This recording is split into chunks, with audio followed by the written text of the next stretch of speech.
বাপরে, কুয়ো পাড়ে এতগুলো এঁটো বাসন পড়ে আছে। এখন আমি কিভাবে এতগুলো এঁটো বাসন মাজবো?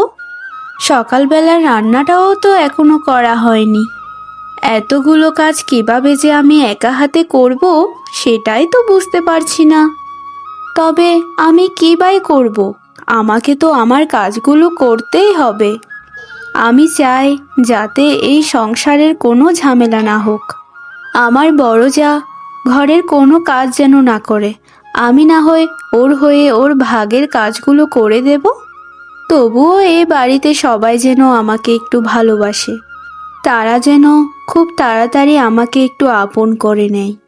বিয়ের আগে তো মা আমাকে বলেও দিয়েছিল যে শ্বশুর বাড়িতে গিয়ে সবার সাথে খুব ভালো আচরণ করবি। যাই যাই, এখানে আর দাঁড়িয়ে বকবক না করি, যাই শাশুড়ি মাকে গিয়ে জিজ্ঞাসা করি আজকে কি কি রান্না বান্না হবে, তারপর না হয় বাকি কাজগুলো করে ফেলবো।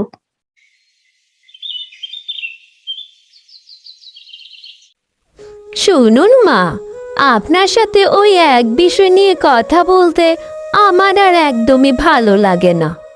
আপনাকে আমি কতবার বলবো আর হ্যাঁ, যে আমি আর আমার স্বামী আলাদা থাকতে চাই, কিন্তু আপনি তো দেখছি আমার কোনো কথাই শুনছেন না। সেই ছোট ছেলেকে তো বিয়ে করালেন, ঘরে এত সুন্দরী বউ নিয়ে আসলেন, এখন তাকে দিয়েই তো আপনার হবে, তাই না? আমার মতো কুৎসিত একটা মেয়ে, যার না আছে কোনো রূপ আর না আছে ভালো ব্যবহার, আমি না হয় এখন আলাদাই হয়ে যাই, এটাই মনে হয় আমাদের সবার পক্ষে ভালো হবে। আর আপনি এখানে বসে বসে শুধু আঙ্গুল চুষতে থাকুন আর ছোট বউয়ের রূপের প্রশংসা করতে থাকুন, বুঝেছেন?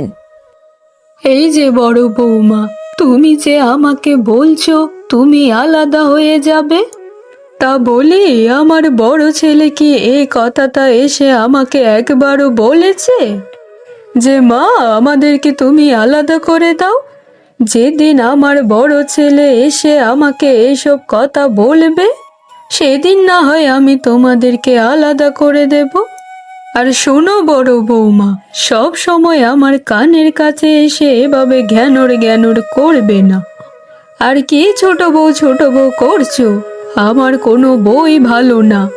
আজকে বউয়েরা যদি ভালো হতো তাহলে তো আজকে আমার এ হাল হতো না।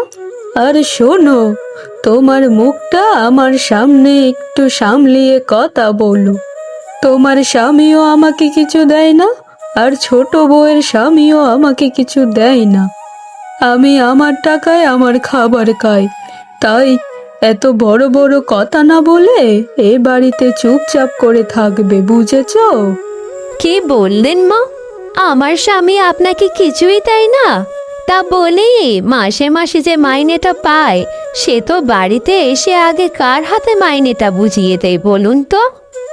আমার স্বামী সব টাকা পয়সা খেয়ে আবার আমাকে বড় বড় কথা বলা হচ্ছে, তাই তো?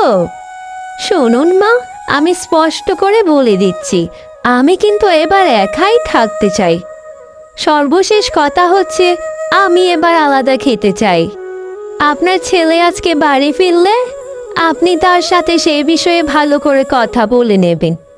সেই বিয়ের পরের দিন থেকেই আপনি আমার পিছনে লেগেই আছেন আর লেগেই আছেন, এরকম শাশুড়ি আমি আর জীবনেও দেখিনি, বাবা গো বাবা। আমিও তোমার মতো এরকম দরজাল বৌমা আমার জীবনে কোনোদিনও দেখিনি। না আছে সুন্দর চেহারা আর না আছে কথা বলার সৌন্দর্য। আমি তো আমার বাড়িতে আমার মতন করেই আছি, বুড়ি হয়েছি আর 2 দিন পরে মরেও যাব। শোনো, এখন এবার বড় বড় কথা বলা বন্ধ করো। আমাকে ক্ষমা করবেন বড় দিদি আর মা, আপনাদের কথার মাঝে এসে আমি মনে হয় বিরক্তই করে ফেললাম। বলছিলাম কি মা, রান্নাঘরে তো রান্না করার মতো তো কোনো শাকসবজি নেই। আপনি যদি আমাকে কিছু শাকসবজি এনে দেওয়ার ব্যবস্থা করে দেন তাহলে তো খুবই ভালো হতো। তা রান্নাঘরে যে সবজি নেই আমার কাছে কেন এলে শুনি? তোমার স্বামী তো মাস গেলে ভালোই রোজগার করে, তা আমার রোজগারে কি এখন রান্নাঘরের সব সবজি আমাকেই আনতে হবে? আর কত আর কত এই সংসারের পেছনে আমি খরচ করব? আমার একদমই ভালো লাগে না এইসব কিছু বাপু। মাঝে মাঝে ইচ্ছা করে এই সব কিছু বিক্রি করে বৃদ্ধাশ্রমে গিয়ে বসে থাকি। এখন এখান থেকে তোমরা যাও তো বাপু, যাও। কাজ কিভাবে করবে না করবে, রান্না কিভাবে করবে না করবে, সেটা তো আমার দেখার বিষয় নয়। আমার দ্বারা এই সংসারের জন্য টাকা পয়সা খরচ করা আর সম্ভব হচ্ছে না। দুই আপদ আমার বাড়িতে এসে জুটেছে। শুনুন মা, আপনি কাকে আপদ বলছেন? হ্যাঁ, আপদ হলে আপনার বড় ছেলে আর ছোট ছেলে হতে পারে। আমি হচ্ছে এবারের লক্ষ্মী, বুঝেছেন? আমাকে একটু সম্মান দিয়ে এবার কথা বলবেন। আমি আসার পর থেকেই তো এই সংসারে উন্নতি হয়েছে। কে আপদ আর কে বিপদ সেটা আপনি ভালোভাবে দেখলেই বুঝতে পারবেন।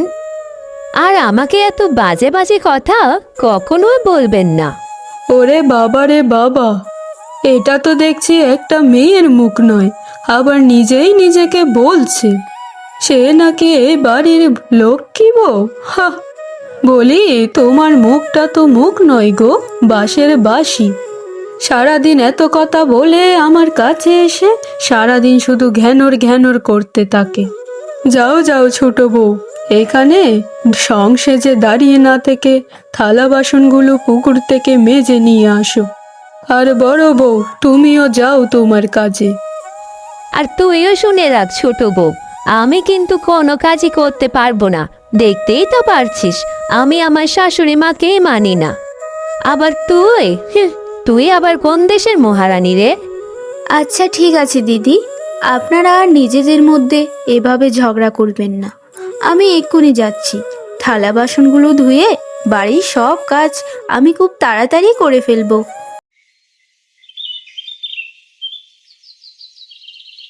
আরে মালতী কাকি, দেখো দেখো, একবার দেখো, বড়লোক বাড়ির ধনী বউ পুকুর পাড়ে এসেছে থালা বাসন মাজতে। হাহা, এরকম অবিশ্বাস্য ঘটনা আমরা আমাদের জীবনে আর কোনোদিনও দেখতে পারবো না। তাই এখন চোখ মুখ খুলে ভালোভাবে দেখে নাও। দেখেছো গো মালতী কাকি, কিরকম জামাই আর তার কিরকমই বা শাশুড়ি। হা, নতুন বউকে দিয়ে পুকুর পাড়ে থালা বাসন মাজতে পাঠিয়েছে। আচ্ছা দিদি, একটা কথা বলুন তো, আমি ধনী বাড়ির বউ বলে আমি ঘরের কোনো কাজ করতে পারবো না, এটা কোন বইয়ে লেখা আছে? নিজেদের কাজ যদি নিজেরা করি সেটা তো অনেক ভালো। নিজের কাজ করতে ধনী আর গরিবের কি আসে যায়, আপনারাই বলুন। আরেকটা কথা, শুধু শুধু আমার স্বামী আর শাশুড়িকে নিয়ে আর বাজে কথা বলবেন না। আসলে তারা তো আমাকে জোর করে পুকুর পাড়ে পাঠায়নি, আমি নিজে থেকেই এসেছি। এটাই সবচেয়ে ভালো হবে। আপনাদের কাজ আপনারা করুন আর আমার কাজ আমি করি। শুধু শুধু কেনই বা আমার সাথে ঝগড়া বাঁধাতে চাইছেন বলুন তো আপনারা? সবাই একসাথে মিলেমিশে থাকলে তো অনেক ভালো। শুধু শুধু ধনী গরিবদের মধ্যে ভেদাভেদ করবেন না। বাবা বাবা, নতুন বউ, তোমার কথা শুনে তো আমার খুব ভালো লাগলো গো। তোমার ব্যবহারও তো দেখা যায় খুবই ভালো। এই কথাটা যদি আমি তোমার বড় যাকে বলতাম তাহলে তো এতক্ষণে একটা কুরুক্ষেত্র বাজিয়ে দিত। যাক, আমাদের ধনী বাড়ির এত সুন্দরী আর এত ভালো ব্যবহারের একটা বউ আসবে সেটা তো গ্রামবাসীরা কখনোই চিন্তা করেনি। শ্যামলীর কথায় তুমি কিছু মনে করিও না গো বোন, তোমার বড় জাটো খুবই হিংসুটে একটা মহিলা, তাই তোমাকেও আমরা তাই মনে করেছিলাম।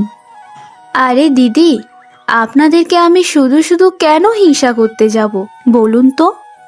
আপনারা যেমন রক্ত মাংসে গড়া মানুষ, আমিও তো সেই একই ধরনেরই মানুষ।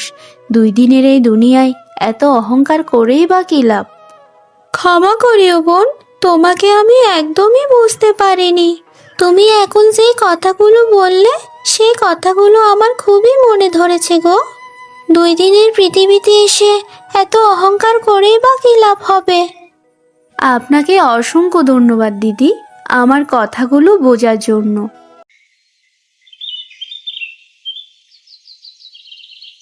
গিন্নি, আমার তো কিছুই ভালো লাগছে না আর। জানো, ব্যবসায় এত পরিমাণ ক্ষতি হচ্ছে যে কি আর বলবো তোমায়। জানো, মায়ের কাছে আমি টাকাও ধার চেয়েছিলাম, কিন্তু মা আমাকে টাকা দেয়নি। জানি না মা আমার সাথে কেন এমনটা করছে সব সময়। আমার তো এখন কিছুই ভালো লাগছে না গিন্নি। তুমি আমাদের বাড়িতে এসেছো কিছুদিনই হলো, নতুন বউ হয়ে এ বাড়িতে এসেছো, তার মধ্যে তোমাকে এসব কথা বলে আমি কেন যে চিন্তায় ফেলছি। আরে তুমি এভাবে কেন বলছো? তোমার মনের কথা আমার কাছে প্রকাশ করবে না তো আর কার কাছে প্রকাশ করবে শুনি? আর মায়ের ব্যাপারে এরকম কথা আর কখনোই চিন্তা করিও না। কোনো মাই তো চাইবে না যে তার সন্তান অসুখে থাকুক। এইসব ঘর বাড়ি জমি জমা সব কিছু মায়ের হলেও মায়ের পরে তো সব কিছুই তোমাদের দুই ভাইয়ের হবে, তাই না?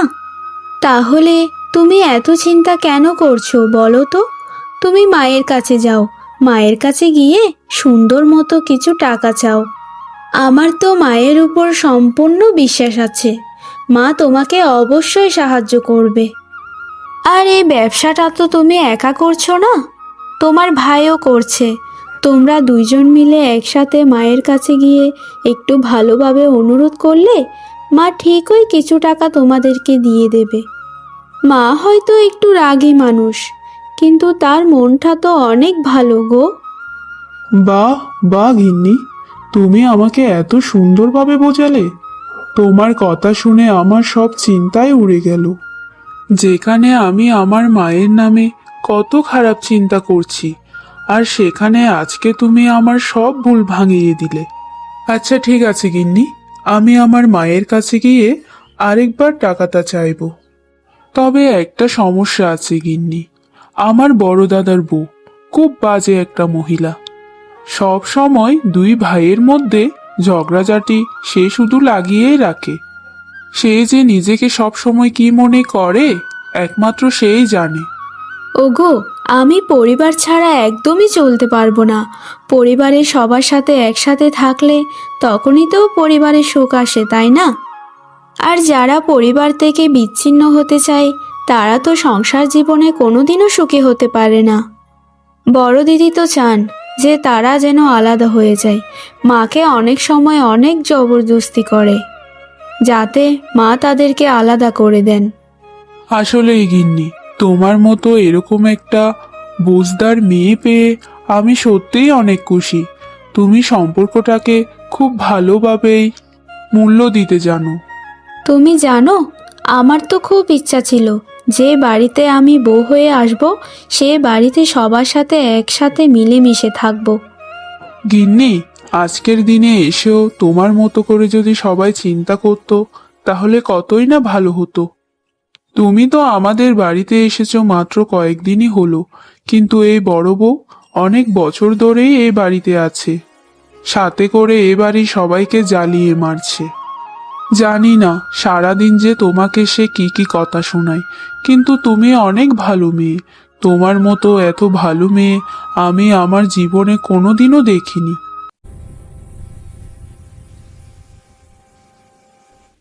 আচ্ছা বাপু, তুমি যে রোজ কান্দে পিন্দে গিলে তোমার কাজে চলে যাও, তা তোমার সাথে যে আমার কোনো কথা থাকতে পারে সেটা কি তুমি বুঝো না নাকি? আমি তোমাকে কতবার করে বলেছি যে তোমার মায়ের কাছ থেকে তোমার ভাগের জমিটা এবার বুঝে নাও। এই সংসারে থাকতে আমার আর একদম ভালো লাগছে না। আমি এবার আলাদা হতে চাই, কিন্তু তুমি তো আমার কোনো কথা শুনতেই পারছো না। আচ্ছা গিন্নি, প্রত্যেকদিন খাবারের সময় তুমি কি শুরু করো বলো তো? তা আমি কি এখন খাবার ছেড়ে উঠে চলে যাব? তোমার তো সারাদিন মুখে শুধু ওই একই কথা, আলাদা হয়ে যাও আলাদা হয়ে যাও।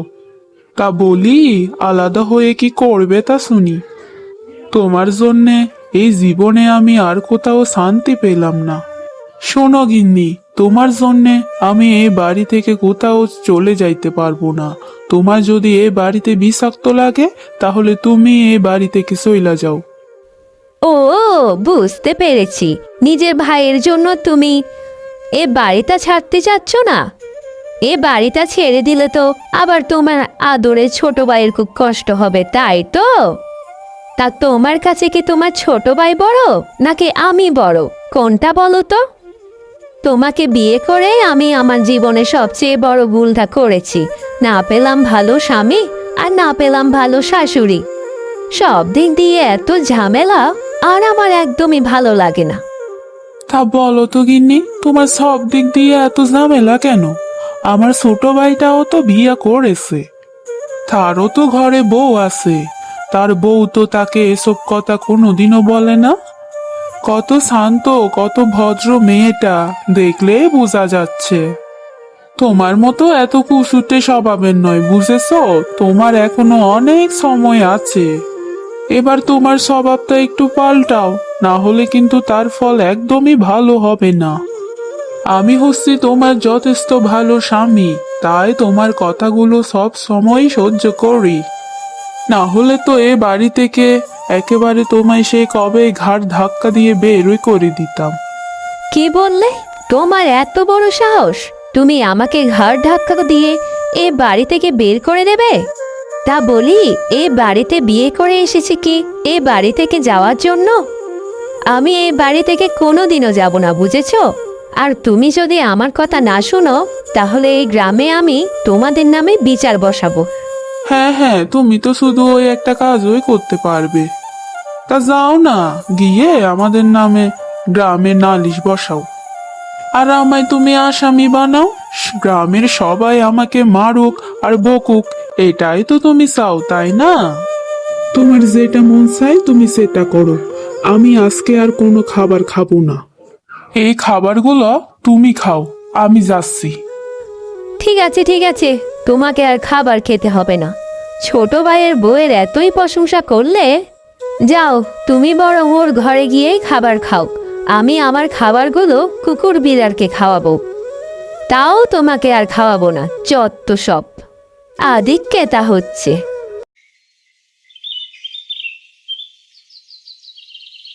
দাদা, তুমি একবারও দেখেছো এই পরিবারের অবস্থাটা কি হয়েছে? বড় বউ ছোট বউ আর ছোট বউ বড় বউ একে অপরকে শুধু দোষারোপ করেই চলেছে। এটা তো এখন প্রতিদিনের ঘটনা হয়ে গেছে। এভাবে কি আর চলতে পারে তুমি বলো? আমাদের জীবনটাই তো একটা জীবন। সারাদিন গাধার মতো করে কাজ করে এসে বাড়িতে এসে দেখি শুধু ঝগড়া আর ঝগড়া লেগেই আছে। আর ভালো লাগে না গো, এসব প্রতিদিন দেখতে দেখতে আমার আর ভালো লাগে না। তবে তুমি কিছু মনে করিও না দাদা, আসলে আমার বউটা তো খুব ভালো একটা বউ, কিন্তু বড় দিদি সব সময় দেখি আমার বউয়ের উপর রেগেই থাকে। আর আমার বউ চুপচাপ সব সহ্য করে। সে তো বৌদিকে কোনোদিন কিছুই বলে না, ঘরের কাজগুলো করার জন্য কোনোদিনও জোর করে না। তবুও বৌদি যে কেন ওর সাথে এরকমটা করছে সেটাই তো বুঝতে পারছি না দাদা। আর বলিস না রে ভাই, আমিও আছি মহাঝামেলায়। আমার এই দরজাল গিন্নিটারে নিয়ে যে আমি কি করব সেটাই তো বুঝতে পারছি না। আমাকে তো পাগল বানিয়ে রেখেছে। আবার আমাকে বলছে এ বাড়ি থেকে নাকি আলাদা হতে, তারে নিয়ে নাকি আলাদা বাড়িতে থাকতে। তবে আমি তাকে একটা কথা পরিষ্কার করে বলে দিয়েছি, আমি এখান থেকে এই বাড়ি থেকে কোথাও যাব না। একদিকে ব্যবসাপাতি, সেটারও অবস্থা খারাপ, আর এদিকে পরিবারের অবস্থাও খারাপ। কোন দিকে যে যাব কিছুই বুঝতে পারছি না। মাঝে মাঝে মন চায় এ বাড়ি থেকে বের হয়ে জঙ্গলে গিয়ে সন্ন্যাসী হয়ে যায়। আমার জীবনটাকে আমার বউ একেবারে তেজপাতা বানিয়ে দিচ্ছে। হায়রে জীবন, আমার মনে হচ্ছে জীবনে বড় ভুল করেছি এই বিয়ে করে। হ্যাঁ, বিয়ে করে তো ভুল করবে। তা শুনি, তোমার ছোট ভাইকে নিয়ে আমার নামে এত কি কথা বলা হচ্ছে? আমার নাম ভেঙে আমাকে খারাপ বানিয়ে আর নিজের ছোট ভাইয়ের কাছে ভালো সাজবে? দুইজনের ভালোবাসা দেখছি একেবারে উতলে পড়ছে। যাও যাও, এখন সবাই ভাগো, আমি এখন ঘুমাবো। জীবনে তোমার কাছে আমি কতবারই না কত কিছু আবদার করলাম, আমার কোনো কথাই তুমি কোনোদিনও বুঝলে না। আচ্ছা, তুমি কি পাগল নাকি ছাগল?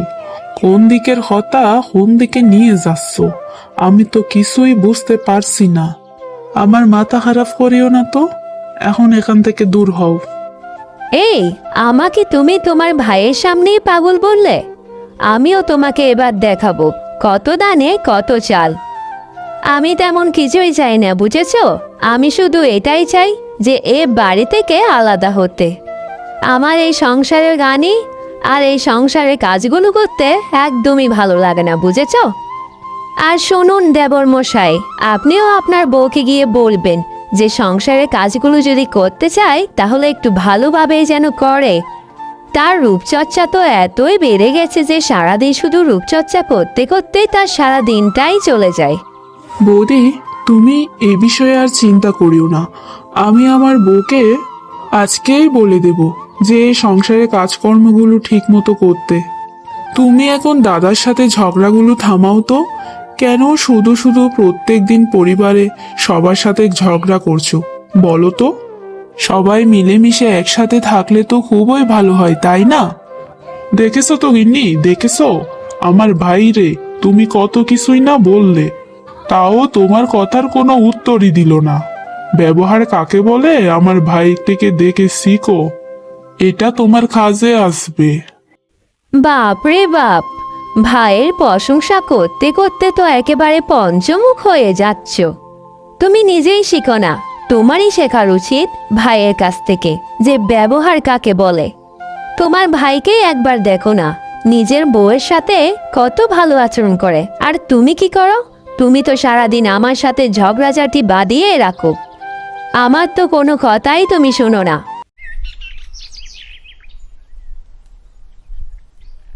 আপনাদের পরিবারে আমার মেয়েকে বিয়ে দিয়েছিলাম যেন ও একটু সুখে থাকে, কিন্তু আপনাদের পরিবারে তো দেখছি একতা বলতে কিছুই নেই।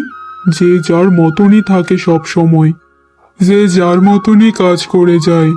আমার মেয়েটাকে তো এরকম শিক্ষা আমি কোনোদিনও দিইনি। তাই আমি একটা সিদ্ধান্ত নিয়েছি, আমি আমার মেয়েকে এ বাড়িতে আর রাখবো না। তাকে আমি আমার সাথে করে আমাদের বাড়িতে নিয়ে যাব। এ বাড়িতে আর কখনো তাকে নিয়ে আসবো না। যেদিন সবার মাঝে একতা ফিরে আসবে সেদিনই আমার মেয়েকে আবারও এ বাড়িতে পাঠাবো। এর আগে একদমই নয়। আমার মেয়েটা আমাকে সব সময় খবর পাঠিয়ে কান্নাকাটি করে। আমার আদরের মেয়ের কান্নাকাটি আমি কোনোদিনও সহ্য করতে পারবো না। দয়া করে ক্ষমা করবেন বেয়ান মশাই, আমার ছোট ছেলের বউ তো অনেক ভালো একটা মেয়ে, সেটা তো আমি বুঝি। আমার ছোট বৌমাকে আপনার কাছে নিয়ে যাবেন না দয়া করে। আমার ছেলেটা যে পাগল হয়ে যাবে। আমরা আপনাকে কথা দিচ্ছি, আমরা আর এই সংসারে কোনোদিনও ঝগড়াঝাটি করব না। সব সময় আমরা একসাথে মিলেমিশে থাকবো।